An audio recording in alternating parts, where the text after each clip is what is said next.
Eh.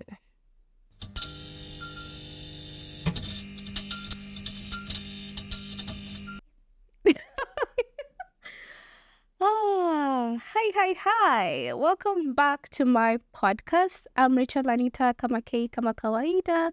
And today I want us to talk about becoming a mom. Clearly, everyone was wondering why I went for 1.5 years. And as anyone my age, if you disappear for that long, we all know you were pregnant and you had a baby. So I did have a beautiful baby girl, and I'm so excited not to share her with the world, but to share my experience of becoming a mom. Siku mnafaa kuniita Mama R, guys. Munita na heshima, si just Rachel Anita, Mama R. Okay? Thank you. So clearly, one of the things that has shifted my entire, when I say entire, I mean my entire universe 360 degrees. I'm not going to anything more than 360 degrees is my baby. Becoming a mom, I cannot even begin to explain how incredibly consuming it is, guys. It took me 1.5 years to get back to this. 1.5. A lot. Okay? So just like everyone says, it is the most exhausting job, yet the most rewarding. I love it. I absolutely love it. And I think almost hate it with equal measure. No. I love it. I love being a mom. It's awesome. It's beautiful. It's done right. Yeah. Becoming a mom is like, I don't have the right words for that. It's like being hit by a truck. Then you get up, then you're hit by another truck. Then when you're recovering from that other truck, an aeroplane just lands on you. And then after all that, you get this yellowy, mellowy feeling where you're just so happy and so proud that you brought someone into this world. But before that, remember you're hit by a truck. I feel like people don't talk about this a lot. And I kept on, every time I would talk about my pregnancy first, because you have to be pregnant, before you become a mom. When I talked about my pregnancy, you guys are like, you're going through that. I went through all that.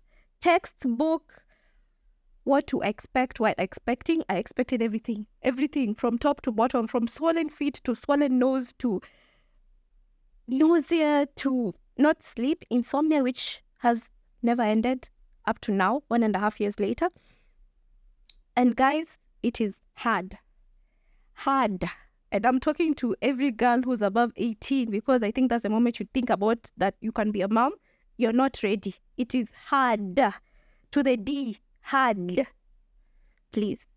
There are so many aspects to becoming a mom. Psychological. You have to ask yourself, are you ready? Can I do this? Emotional. Because, once you can never argue with a pregnant woman because it's just an emotional roller coaster. Physical. Guys, hey, I was like a penguin, not even a I was like a whale. I was so big, and my tummy was everywhere. And it was just one child, I don't even know how people carry twins and shit. I don't know. But God bless you and your sweet little hearts. But it's really hard. And the financial bit, guys, have you seen the price of diapers? Then you buy diapers like this. Your kid decides, no, I'm allergic to this, or I like this. You have to, literally everything in the house has to change. Kama uko na kikombe, there's kikombe for you, there's kikombe for baby. If it's literally the bed I had, you have to have a side bed, an aisle bed. Like, it's just, God, it's hard. That's all I'm saying. It's hard. But okay, Maliza, everything about it being hard, it's also how beautiful it is. I think it's the most selfless thing anyone would do.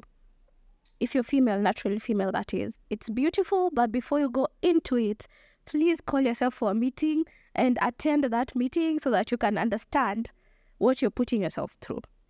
Yes. Preparing for motherhood.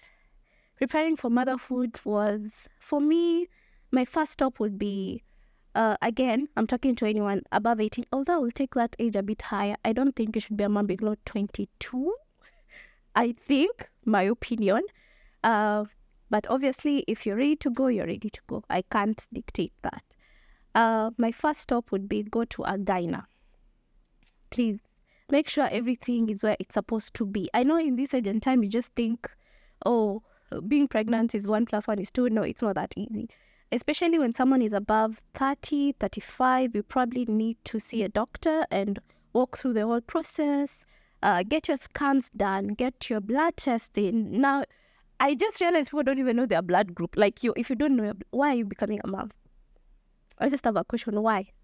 If you got into an emergency, what will happen to your child? You don't even know what blood group you belong to. Surely. Yeah. Again, for me, I'm referring to Planned Parenthood, which is something I totally advocate for. I do not believe, again, I might get into some wishy-washy waters for this, in accidental pregnancies. I really do not believe in that. Unless you did not do class 6 science and biology, I do not believe in that. So if you're doing these things the way you would want to, that is planning for your baby, what do? You eat right, you exercise, you sleep, you get into that space and aura and zen of becoming a mom. Because your energy really does get into your baby. You have to learn to embrace motherhood even before you get pregnant. That's the only way you can enjoy this. If you don't, my friend, it will beat you black and blue. You guess I guess you guys have seen these TikTok videos of these guys before pregnancy, and when they're pregnant and they look like two different, like one. Anyway, it does that to you, and you have to be psychologically prepared that anything can happen from conception to birth. Yes. Some of the biggest surprises I got with being pregnant and becoming a mom was that it was very difficult. I can't stress this enough. From the moment I knew I was pregnant to bringing this child to this world to right now when she's screaming outside, it has been difficult. Guys, I underestimated the number of tests. Even though you know your blood test, your blood group, you still have to go redo it again. There's they have to take your pressure every time. You don't know this, but a lot of pregnant women get UTIs for some reason. I don't know, when the baby is on your bladder. I don't know what that happens. The number of times you have to take urine test. Oh God.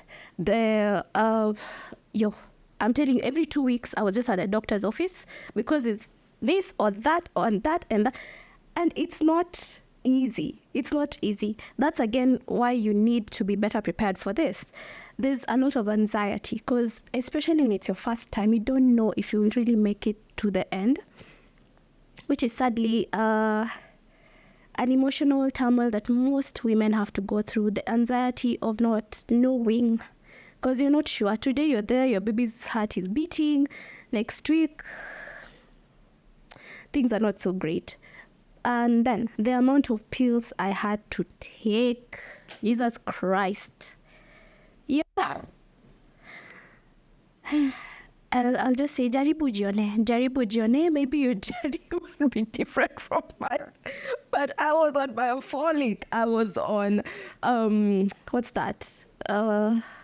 This thing that you use for bones. I was on calcium. I was on some more iron. I was on progesterone. Guys, progesterone. Do you know how sick that makes you? You have no idea.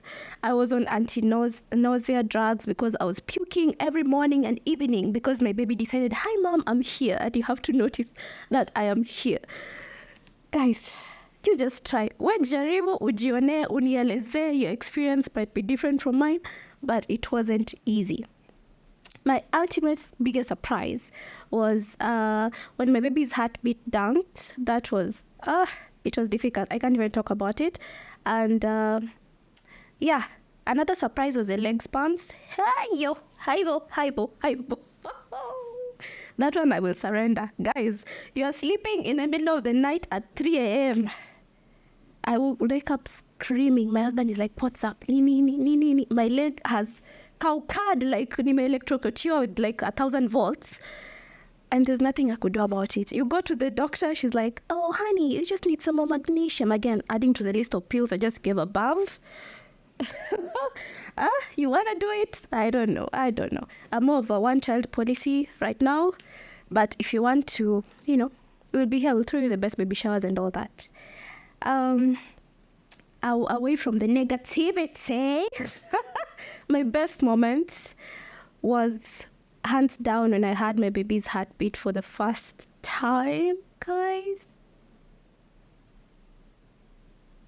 I think I'm going to cry.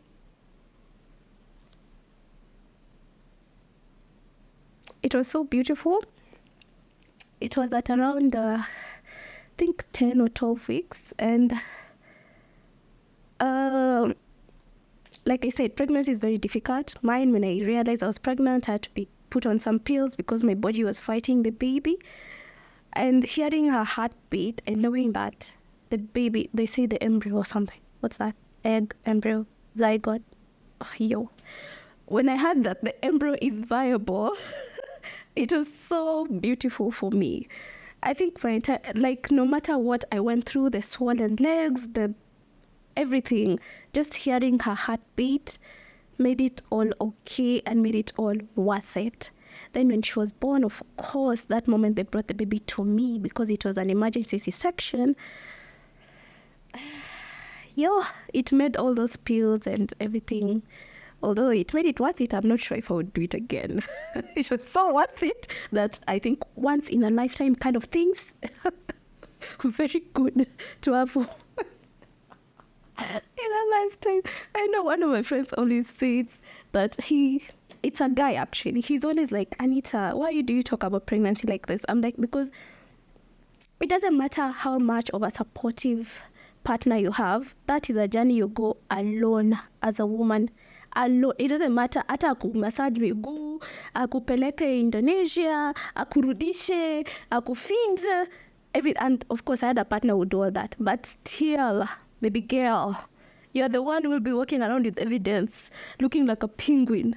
Please, I beg, before it is your time, do not engage. Okay? It is not, of course having a baby is beautiful, but comme si comme ça, 50-50 about that.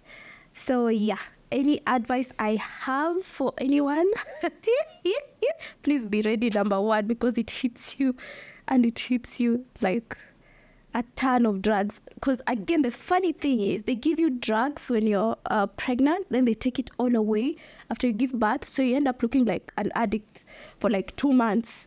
Then they call it depression, which is something I'll talk about later again. Get all the support you can have. Please, this is not the time to be what's the word? These women who do everything. I don't know. Is it called media or what? This is not the time for that. If you can get a whole team, hire like 20 nannies. I mean, if you're going to give birth for a man, that's the least he can do for you, right? Hire all the nannies. Get your aunties. If they decide to bring you bone soup, please let them bring bone soup. Please don't start washing, no, it's all the time. Get all the support you can have. Let people into your life. Accept love and be loved. And I can't put this in any more capital words. Have insurance. You have to be sure that you can go through this journey. Like I said, there's so many tests, which again, not everyone might have been as lucky as I was, that I was able to go through all the tests. Some tests are very optional, but considering it's your baby, you want to do them either way. So please have insurance. Get all the help you can get, because there's so much that goes into having a baby. So much, like I've said above.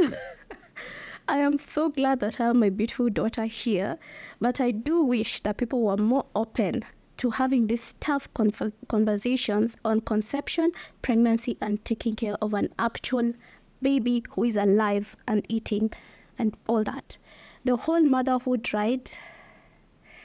Yeah, I can only say that. So thank you guys so much for listening again. If you have, I know different people have different strokes to this thing. Comment down, share your journey. I know some people did not even take one pill. Others never even took a two. Oh, Allah bin vu. It happened. And it's okay. Whatever your ride was, please share with me. If you're new, subscribe. And don't forget to comment, share, subscribe, like. Yeah. I'm so happy to have you guys. Thank you. Do-do-do-do.